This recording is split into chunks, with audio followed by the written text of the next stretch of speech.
Assalamualaikum warahmatullahi wabarakatuh. Alhamdulillah, terima kasih sahabat-sahabat pemirsa, kembali lagi bersama kami program Lentera Ramadan yang pada tahun ini diadakan oleh pimpinan anak cabang Gerakan Pemuda Ansor Kecamatan Paciran. Alhamdulillah kita masih bisa istiqomah melaksanakan kegiatan Lentera Ramadan. Semoga kita bisa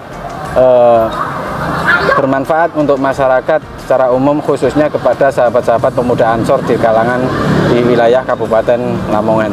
Sahabat-sahabat yang saya hormati, mari kita ikuti kegiatan Lentera ini yang nanti akan disampaikan oleh beliau yang terhormat sahabat Gus Asror. Beliau adalah pengasuh Pondok Pesantren Ismailiyah Al-Muhtadi Sendang Agung yang nanti akan menjelaskan materi tentang Toharoh.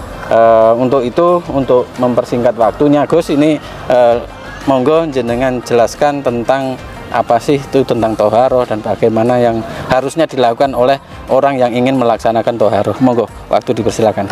Ya, Assalamualaikum warahmatullahi wabarakatuh. Waalaikumsalam warahmatullahi wabarakatuh. Bismillah, alhamdulillah, wassalatu wassalamu ala rasulillah Sayyidina Maulana Muhammad ibni Abdullah wa ala alihi wa sahbihi wa mawalah. La hawla wa la quwata illa billah, amma ba'd. Selamat sore sahabat-sahabat Ansor PAC Paciran yang saya hormati. Di sini saya mau menyampaikan terima kasih banyak atas waktu yang diberikan kepada saya untuk menyampaikan daripada materi Toharoh yang telah kita pelajari dalam kitab Matan Ghoya wa Takrib karangan Al-Qadhi Abu Syuja. Itu di situ diterangkan bahwasanya ada beberapa air, ada 7 macam air yang bisa dibuat untuk bersuci. Yang pertama yaitu air hujan, kemudian air laut, kemudian air sungai, air sumur, air sumber, air salju, dan juga air embun. Akan tetapi kesemuanya itu dibagi menjadi 4 macam. Yang pertama air suci, mensucikan, air yang suci dan bisa digunakan untuk bersuci dan tidak makruh dalam menggunakannya, yang disebut dengan air mutlak, gitu. Yang kedua yaitu air suci yang bisa digunakan untuk bersuci, akan tetapi penggunaannya itu hukumnya makruh, yang disebut juga air yang dipanaskan, al-ma'u al-musammasu, air yang dipanaskan. Semisal ada air yang terkena sinar matahari mulai pagi sampai sore, sampai panas di musim kemarau apalagi. Nah, air tersebut itu sangat panas, itu airnya suci, bisa boleh digunakan untuk bersuci, akan tetapi hukumnya makruh. Gitu. Nah, yang ketiga air suci tapi tidak bisa digunakan untuk bersuci, yaitu air mustakmal. Air mustakmal itu adalah air bekas air yang telah digunakan untuk bersuci. Misalnya kita berwudu, terus airnya kita tadai. Nah, itu bekas airnya itu namanya air mustakmal, gitu. Nah, yang terakhir yaitu air najis, yaitu air yang terkena barang najis yang di situ airnya tidak mencapai 2 kola. Dari 2 kola. Dari situ keterangan singkat mengenai Toharoh. Mungkin sahabat mau bertanya atau kurang paham gimana? Terima kasih Gus atas penjelasannya. Jadi memang sesuatu yang Toharoh itu kan menjadi suatu hukum keharusan untuk kita melaksanakan sebelum kita melaksanakan sebuah kewajiban seperti sholat fardu, kan seperti itu. Maka kita terkait Toharoh juga kita harus benar-benar teliti dengan hal semacam itu. Nah, seandainya Gus ini ada semacam gini, ada air yang memang di situ jumlahnya sudah banyak lah, kita katakan dua kola gitu Gus ya, lebih dari 2 kola. Terus kemudian air tersebut mengalami perubahan, mengalami dari segi warna lah. Nah, apakah air yang seperti itu masih bisa untuk kita pergunakan untuk bersuci gitu.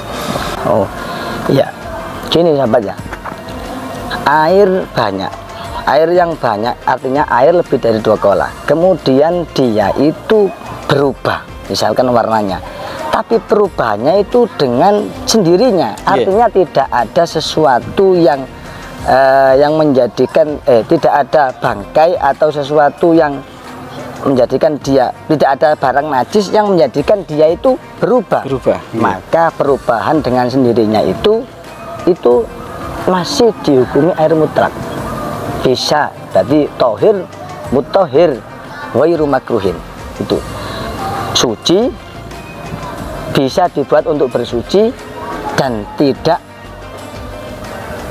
makruh. Tidak makruh berarti namanya air mutlak gitu.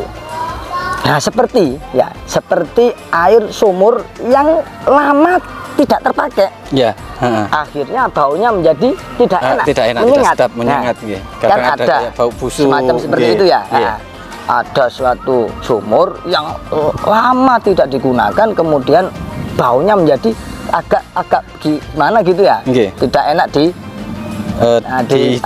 diendus apa diendus, tercium. Nah, semacam itu tidak apa-apa, masih bisa untuk digunakan untuk bersuci, akan tetapi kalau baunya seperti itu hukumnya makruh gitu. Hukumnya makruh ya, seperti bawang aja. Makan bawang itu kan kalau kita berbicara dengan teman kita itu harus baunya itu menyengat. Nah itu menjadi makruh kalau kita berdekatan untuk berbicara gitu. Nah akan tetapi kalau air seperti itu hukumnya air mutlak, seperti air mutlak, bisa air suci, bisa digunakan untuk bersuci. Masih bisa digunakan untuk bersuci. Itu seperti itu. Dan juga ada seperti ini, ada sumur tapi dia itu rembesan, artinya ada sumur sebelah sini, kemudian di sini ada parit. Seperti itu kan kadang kan baunya tidak enak, tapi air itu tetap suci, bisa digunakan untuk bersuci seperti itu. Khususnya biasanya kalau ada orang yang petani-petani yang ada di sawah, itu kan berarti kan untuk air yang mengalir di irigasi ya bahasanya. Berarti itu masih bisa untuk kita gunakan untuk bersuci. Terima kasih Gus atas penjelasan panjenengan. Semoga hal ini bisa bermanfaat untuk saya secara pribadi Gus, karena saya juga masih butuh menimba ilmu. Terus kemudian semoga apa yang disampaikan oleh Gus Asror ini dapat memberikan penjelasan kepada sahabat-sahabat semuanya, khususnya sahabat-sahabat Ansor, bahwa sahabat Ansor itu adalah sahabat yang berada di Nahdlatul Ulama, harus benar-benar memahami tentang apa itu yang dinamakan air yang suci dan mensucikan. Harus benar-benar bisa membedakan seperti itu Gus. Itu mungkin yang saya tanyakan, barangkali dari sahabat Dwi Alfian barangkali ada yang ingin disampaikan. Beliau adalah salah satu anggota Gus, anggota di Ansor, kebetulan beliau dari Sendang Agung.